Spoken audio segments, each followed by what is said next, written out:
Hi all, ಇವತ್ತು ನಾನು detox ಡ್ರಿಂಕಿಗೆ ಸೌತೆಕಾಯಿ, ಕರಿಬೇವು, ಪುದೀನ, ನೀರು ಹಾಕಿ ಗ್ರೈಂಡ್ ಮಾಡಿ ಸ್ಟ್ರೈನ್ ಮಾಡಿ ಲೆಮನ್ ಹಿಂಡ್ಕೊಂಡು ತೊಗೊಂಡೆ. ಆ್ಯಂಡ್ ಈ ಥರ ಡಿಟಾಕ್ಸ್ ಡ್ರಿಂಕ್ಸ್ನ ಮಾರ್ನಿಂಗೇ ತೊಗೊಳೋದ್ರಿಂದ ಸ್ವಲ್ಪ ರಿಫ್ರೆಶಿಂಗ್ ಅಂತಲೂ ಅನಿಸುತ್ತೆ, ಹೆಲ್ತಿಗೆ ಕೂಡ ಒಳ್ಳೆಯದು, ವೆಯ್ಟ್ ಮ್ಯಾನೇಜ್ಮೆಂಟಲ್ಲೂ ಇದು ತುಂಬ ಹೆಲ್ಪ್ ಆಗುತ್ತೆ. ಆ್ಯಂಡ್ ಬ್ರೇಕ್ಫಾಸ್ಟ್ಗೆ ಸ್ಮೂದಿ ರೆಡಿ ಮಾಡ್ಕೊಂಡಿದ್ದೆ. ಇದಕ್ಕೆ ಒಂದು ಕಟ್ ಮಾಡ್ಕೊಂಡಿರೋಂಥ ಆ್ಯಪಲ್ಲು, 5 ಡೇಟ್ಸು ಸೀಡ್ಸ್ ರಿಮೂವ್ ಮಾಡಿರೋವಂಥದ್ದು, ಸ್ವಲ್ಪ ಓಟ್ಸು ನೀರು ಹಾಕಿ ಗ್ರೈಂಡ್ ಮಾಡಿದ್ರೆ ಒಂದು ಹೆಲ್ದಿ ಸ್ಮೂದಿ ರೆಡಿ ಆಗಿರುತ್ತೆ.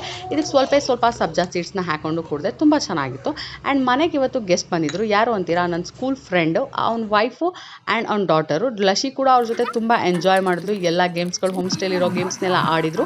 ಆ್ಯಂಡ್ ಊಟಕ್ಕೆ ಅವ್ರಿಗೆ ನಾನು ಅಕ್ಕಿ ರೊಟ್ಟಿ, ಬೀನ್ಸ್ ಪಲ್ಯ, ಬಜ್ಜಿ, ಅನ್ನ, ರಸಮು ಎಲ್ಲ ಮಾಡಿದ್ದೆ. ಅದರಲ್ಲೇ ನಾನು ಸ್ವಲ್ಪ ತಿಂದ್ಕೊಂಡೆ. ಆ್ಯಂಡ್ ನೈಟ್ ಡಿನ್ನರ್ಗೆ ಚಪಾತಿ, ಬೀನ್ಸ್ ಪಲ್ಯ, ಗ್ರೀನ್ ಸಲಾಡು, ಮೊಸರು, ರೈಸು, ಸೊಪ್ಪಿನ ಸಾಂಬಾರು ತೊಗೊಂಡಿದ್ದೆ. ಇದಾಗಿತ್ತು ಇವತ್ತಿನ ರೊಟೀನ್. ಇಷ್ಟೊಂದು ಫುಡ್ ತೊಗೊಂಡು ಏನಪ್ಪ ಡಯಟು ಅಂತಿದ್ದೀನಿ ಅಂದ್ಕೊಂಡ್ರೆ, as a breast feeding mother ಇಷ್ಟು ಕ್ಯಾಲೋರೀಸ್ ರಿಕ್ವೈರ್ಮೆಂಟ್ ನನಗೆ ಇದ್ದೇ ಇರುತ್ತೆ. Thank you.